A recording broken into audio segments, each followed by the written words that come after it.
All right, so I've actually been meaning to do this particular topic since the channel actually started some time back, but I held off it for a couple of weeks.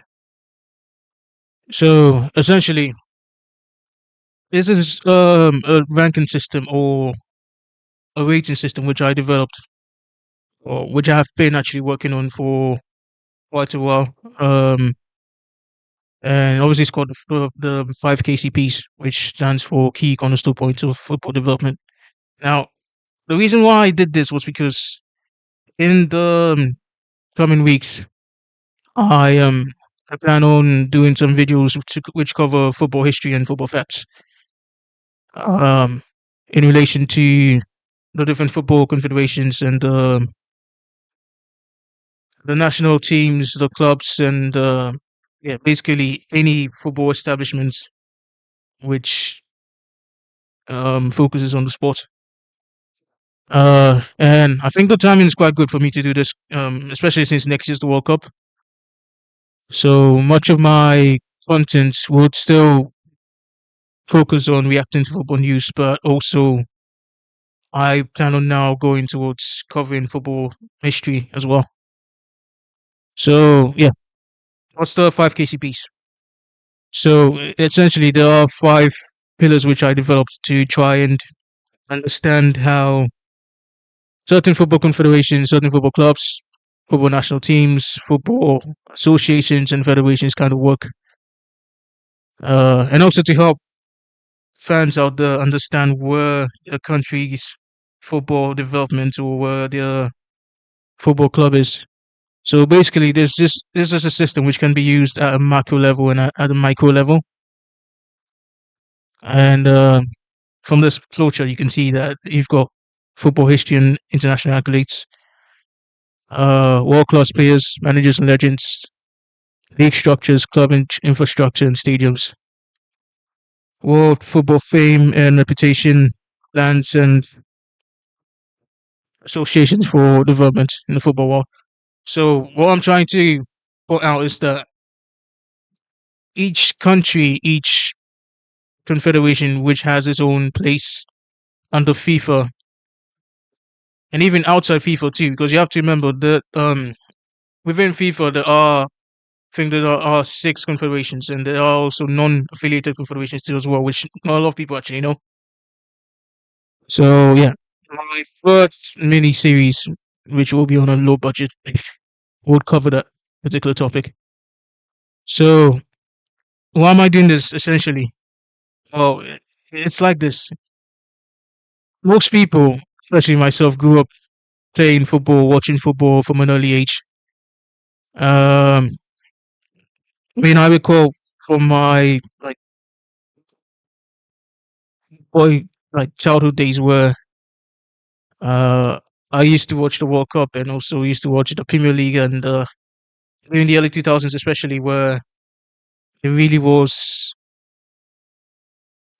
like the main attraction in terms of the type of players that came out from certain countries and really made an impact within that stage. And obviously, the Premier League is still like the best league in the world. But back then, you also had other leagues which really were substantial in terms of like attracting the best players in the world too. Um, but nowadays, it's quite hard to determine which league is the best league and which league is not, and which national teams or which football federations or football confederations stand out compared to others. And also, you've got fans out there who also struggle to determine like where exactly the football club or the football team in terms of like national team stands in the football world too. So this is essentially a way of determining that. And within a couple of weeks, I will be applying this sort of ranking system to whatever videos I cover on football confederations and football associations and football federations and even club teams too as well. So yeah, for those who watch the reaction videos to football news, that's still going to be there. So like this is a new focus as well. So I will be doing that in addition to this going forwards. Um, so yeah, just a slight deep dive into what the system is about. So as I said before, it's five criteria to meet in terms of like ranking the levels of like football clubs, football teams, football associations, football federations, and football confederations too as well. Now, obviously, you've got FIFA as the governing body of football. You've also got the different, should I say, parts of FIFA that make up the sport in general. And in order to really get down to determining like what level a club or national team or confederation is performing at, there is a way of determining that. So in terms of like football history and international accolades, what I'm basically saying is that in order to determine where club team or national team or confederation is performing, essentially you have to look at the like the men's side of the game and the women's side of the game too as well, and the competitive levels in terms of like what they've achieved in international trophies and accomplishments as well. I'll give you an example. So, for instance, with Brazil, we all know that they've won 5 World Cups, multiple Copa Americas, and obviously their legacy speaks for themselves as a football nation compared to, let's say, a team or a country like Scotland, which that's not to say Scotland is not really competitive, but in terms of winning, they haven't really reached that level yet. Or to be more fair, let's compare Brazil to a team like the Netherlands, which has a relatively strong football culture and identity, and a really strong football background in terms of like what they've developed and achieved within the past decades, almost a century actually. Um, so yeah, the second point, which has to do with ranking um, world class players, managers, and legends produced.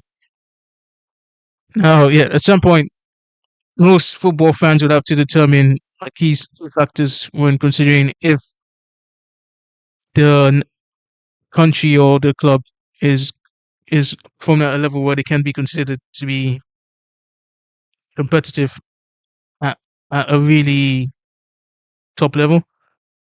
So when I speak on this particular subject, I'm just talking about the fact that you have to look at types of players or legends that have been produced by certain football confederations compared to others, or certain football clubs compared to others, or certain football teams compared to others. So again, example, um, with Brazil, again,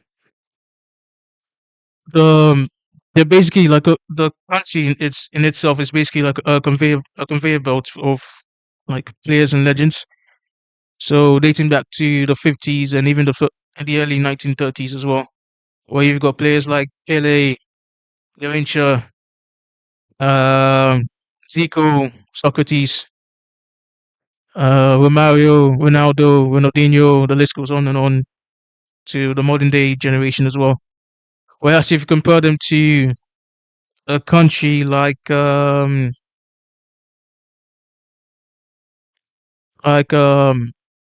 possibly Ireland, where they haven't really produced a lot of legends or football players or managers. You can just name like a handful, like maybe George Best, and yeah, I think there should be another one too. But yeah, I think the standout one should be George Best for Ireland. So yeah, in terms of ranking that side too, it's important to consider that factor. The third point, league structure, clubs infrastructure and stadiums too as well. So this has more to do with like looking at the general infrastructure of certain leagues, like certain football clubs, and also the type of efforts that football associations and football confederations and football federations in general have put in to develop the sport within the countries or within the confederation regions too as well. So, for example, when you look at CAF, for instance, the Confederation for African Football, compared to UEFA, which has to do with Europe, obviously, the types of infrastructure you see with African national teams and with African football clubs is relatively at a lower scale compared to European clubs and European football teams. Obviously, you could point to the fact that the European clubs and national teams and federations and associations have had more years in terms of history to really build up their reputation compared to CAF confederation, CAF associations and federations, where obviously due to certain other external factors like wars um, and other economic issues, they haven't really had the time to build up their infrastructure to promote the sport. Again, fourth point, football fame and reputation. So yeah, this has to do more of like name value. Um, so as a football fan, when you talk about like the big teams, or in this case, let's look at like the big national teams since next year's World Cup. Obviously, teams like national teams like England, Spain, Argentina, Portugal, France, Hungary, Uruguay, Denmark, Belgium, Switzerland, Poland, the Netherlands. Mainly the UEFA and the CONMEBOL teams. They've actually built up their reputation in terms of name value. Uh, much of m- much of the world champions since the beginning of the World Cup have actually come out of these two particular confederations. Um, Maybe in the next couple of years we might see other confederations like AFC, which is the Asian Confederation, or possibly even CAF produce one or two world champions, but it's highly unlikely because most of the time you would expect teams like Spain, Argentina, Portugal, France, Hungary, and the Netherlands, or even Germany or Italy to really step up because they have had more time in terms of history being on their side when it comes to winning, when it comes to really developing in terms of the types of players they produce, the types of managers they produce, and the types of league product which they put out there. And yeah, the final point, which obviously anyone out there should consider in terms of like where their country or where their club or where their like the federation which they live in is um operates has to do with like the future plans and aspirations for development within the football world. So when you look at governing bodies such as UEFA, for instance, they always have this 5 year, 10 year plan, or sometimes even 15-year plan, where they intend to put in certain structures to really take football in a different direction. And much of s- much of other football bodies out there which don't really look into that areas could learn from such plans to develop. So essentially, what this whole ranking system is based off is a 5-star system. So 5 stars means that your club or your nation or your confederation is performing at a high level. So you would often find that teams that have won the World Cup and have a league system or league structure or league permit would tend to fall within this bracket, within this 5-star bracket. So you got teams like, in terms of national teams, you got teams like Brazil, teams like France, Spain. You'd often find them here. In terms of applying this system to club sides, you would have Real Madrid or um, a team like Liverpool in this bracket. If you use this system for examining confederations, obviously you have UEFA and CONMEBOL most likely in this side. 4 stars is given to modestly strong football clubs or nations or confederations. So yeah, again, name value has to be on point. Um, Brand identity, types of legends and managers and players produced would have to also be of a certain high standard. So yeah, teams in this category might not necessarily have won the World Cup or might not necessarily have won, like if it's a club side, they might not necessarily have won like a certain reputation in terms of like what trophies they've managed to rack up over the years. So if you apply this 4-star system to national teams, you would have like teams like England or a team like Portugal, for instance, where England have actually won. In terms of the men's side, they've actually won just one World Cup. But in terms of the women's side, they've won two Euros, which is relatively strong. They have in terms of the league structure of England, obviously it would ordinarily have been given a 5-star, but owing to the fact that national team performance is not really up to the level which it should be, that's why I would put them at a 4-star. But again, once I get into the other videos concerning like the deep dives into each country, each confederation, I will break it down further. And yeah, 3 stars for mid teams and mid confederations.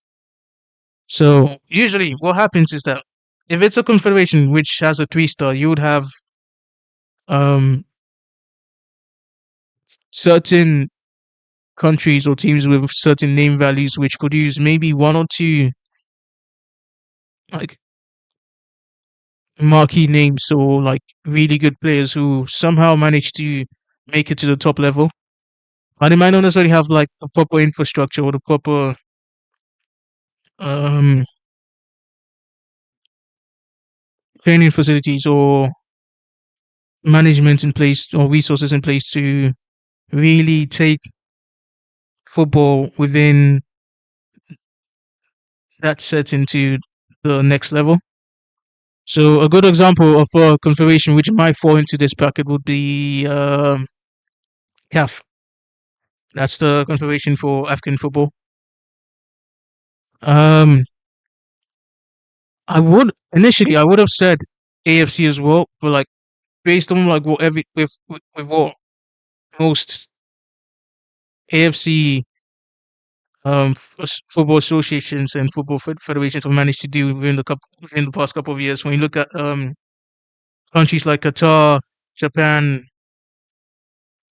um, South Korea, how they've managed to really take football to a certain height within their development programs. It would seem fair to really give them a 4-star category. But yeah, then again, I will go into that later on. And obviously, 2 stars for teams or clubs or confederations which might not necessarily be performing at moderately strong level, but at a level which is slightly weaker compared to the rest. So a good example might be in terms of confederation would be OFC. That's Oceania. So yeah, basically the island countries where football hasn't really taken off yet. That's not to say that you wouldn't have occasional players coming out of that side where they tend to flourish. But it's really hard to send out scouts to those areas to really discover like hidden gem players and then to take them out of that setting to push them into a professional setting. So yeah, you'd often find players and clubs from those sides really suffering in terms of development. And obviously, you've got the one-star nations or confederations or football clubs, which generally are not necessarily up there in terms of like what you would expect. Mainly due to issues like corruption within whatever football, local or domestic football governing body which operates within the nation or confederation where you would expect them to thrive. Um, yeah, and there is actually a lower tier after the one-star tier, which basically is for non-existent nations or, or confederations, where obviously a lot of people don't know this, and I will talk about this later on. But there are like these refugee clubs or teams or nations where they don't really stand a chance of really getting into FIFA, like getting recognition to FIFA. So chances are most of these unknown teams that pop out of like places where you wouldn't really expect football to be a thing, such as I think a good example of this would be a country like Monaco, which even though they have you have Monaco in terms of like them being a club side with the French league, you also have they actually have a national team too, which not a lot of people know about, which basically is non-existent on the world stage. So teams like that would usually play like international games without any FIFA backing. So they would actually fall within that category. But yeah, going back to what I said earlier with the flow chart, this system is just a way of helping people understand like what to expect in the coming weeks when I look into the more historical side of the game. So I will be covering the football reaction videos as well, but now I will also be switching gears and looking more at the historical part of the game. And yeah, I'm hoping that I will do as much as possible to put out much of those videos, hopefully.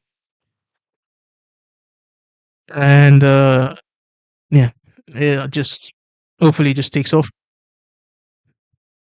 And in time, what I expect to do is to cover as much of the historical side of the game as well as the current stuff that's also going on with the transfer news and with the